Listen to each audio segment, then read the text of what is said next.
Recently, I've been attending a few of these events by my community, and they're a non-profit that has a very clear mission, and they're here to preserve the culture, heritage, stories of the communities here in Singapore. By attending these events and meeting these different people and businesses, it really got me thinking about how I spend my money.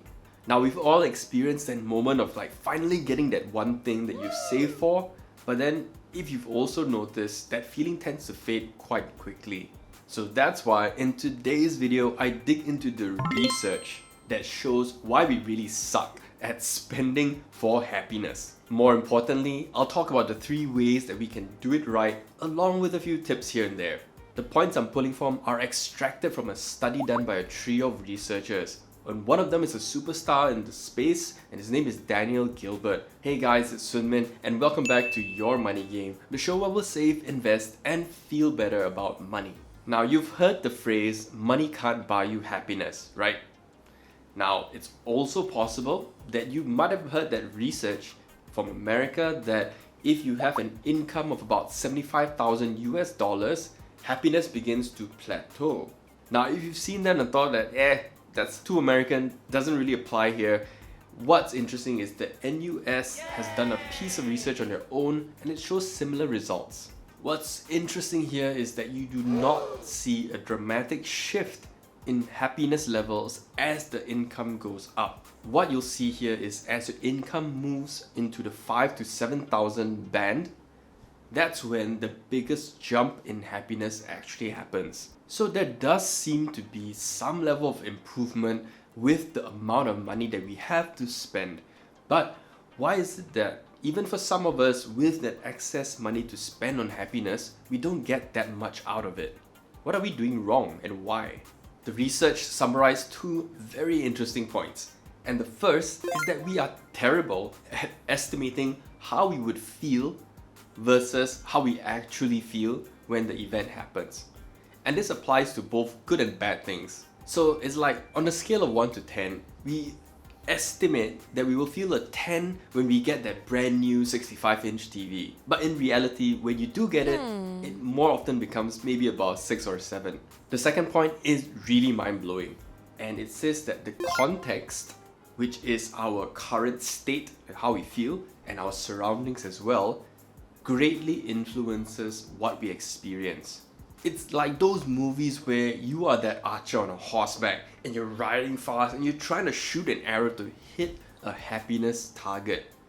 But everything's shifting literally by the second, so it's so difficult and it's definitely going to change and you constantly have to recalibrate. If you want an easier target to hit, that's the like button down there, so you can hit that and you'll be really helping my channel out. Thanks. So enough geeking out, let's dig into the 3 ways that we can use money to buy happiness better. Now let's start with one which you might have heard of before, which is that we should be spending money on experiences and not so much on things. Now, since it's a point that might not surprise you, let me elaborate on why does this happen. It really has to do with how we as people adapt so quickly to different environments and different things as well.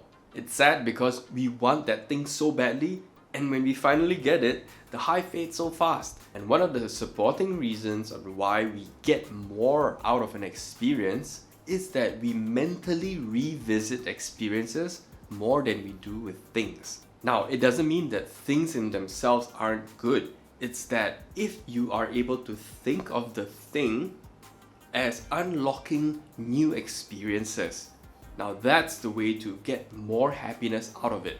Now, for example, say you wanted a bike, and it's not really about having the bike itself, but if you think about a bike unlocking new experiences, maybe you can go riding in the jungle or whatever, but it's those new experiences that would really give you more happiness. Here are a few tips that you can put this principle into practice. One is to not be so quick to use a dollar-to-dollar comparison between a thing and an experience.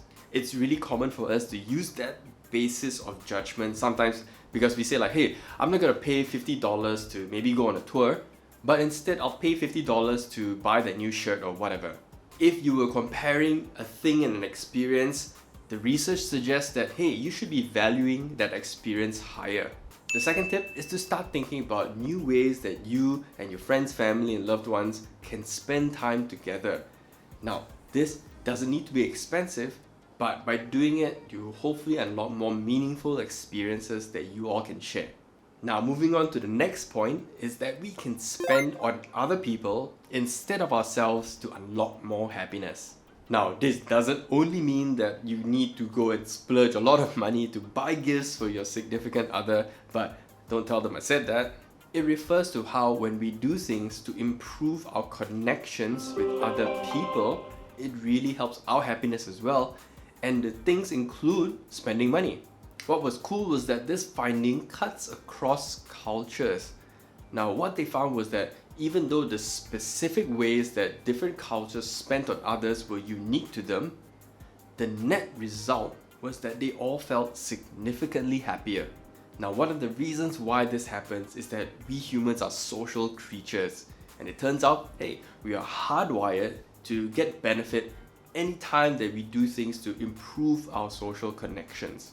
So tip number one to do this better is that instead of just buying gifts for your other people, which is what you could definitely do, what you can also consider is making choices that other people or maybe your loved ones really like more than you do. For example, if they like a certain kind of ingredient or a food, maybe intentionally making those type of choices will contribute to their happiness as well.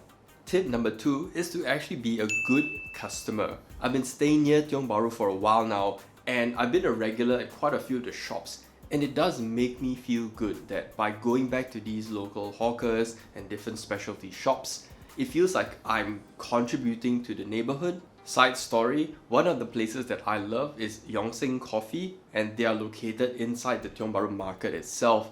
And just a couple of weeks ago, I'm quite a coffee noob, so I really consulted Marcus, who's the third generation owner of the place, and I was asking him what kind of coffee grinders should I buy. And through that conversation, he actually lent me an old unit he had, and he said that, hey, try it out. If you like it, you can just buy it from me. And turns out it was fantastic. So I managed to buy it at a very reasonable price from him as in the second hand because I tried it already, loved it, no regrets. Yay! And it's these kind of special moments and experiences that I think that each of us can unlock by just being a good customer to the different shops around you. If you're ever around Tiong Bahru Market, do check them out because they do have great coffee as well. The final point is about buying many small pleasures instead of a few big ones. Now for me, this is really personal because it's the complete opposite of how I normally operate. So I grew up in an environment where a lot of the frugal values in me have been instilled by my parents, and because of that, my spending pattern is generally very conservative on a normal level, and then occasionally I'll spike high because I'll spend on something big. It turns out that the research shows that this might not be the best way to do it. So it's shown that we are really adaptable creatures, and even though it's that thing that we always wanted or that experience that we really planned for so long, the high tends to fade quite quickly. Now they stress that it is not really that big purchases are bad. It's just saying that in a world where you've got a finite amount of money, maybe it would be a better idea if you spread out that money and enjoy smaller good things instead of just saving so hard to enjoy that one big thing. Now, if you apply this principle, tip number one is that you can consider breaking up the experiences that you choose to buy. And the example they used was massages. Say you enjoy it and you normally do a 2-hour session. What they're saying is that if you are able to, you can actually split it into 2 1-hour sessions and you space them apart, and therefore you can enjoy the high much better and get more happiness out of that spend. And this same logic could apply to food as well. Finally, you can intentionally change the way you budget as well. So normally we tend to have a major thing that we want and we save towards it, right? Instead, what you can do is have a monthly happiness budget. That way, you can intentionally sprinkle out and spend in a more controlled fashion to get more happiness. Thanks for watching, guys. Now, I hope you put some of these principles in practice because, hey, we all want to get more happiness out of life, right? And if the way we spend can do and help that, that'll be great. And if you've got any value out of this, I would appreciate your support in clicking that like, sub and bell button. And hey, I'm back again next Sunday with a brand new video. And until then, you take care and keep playing your own game.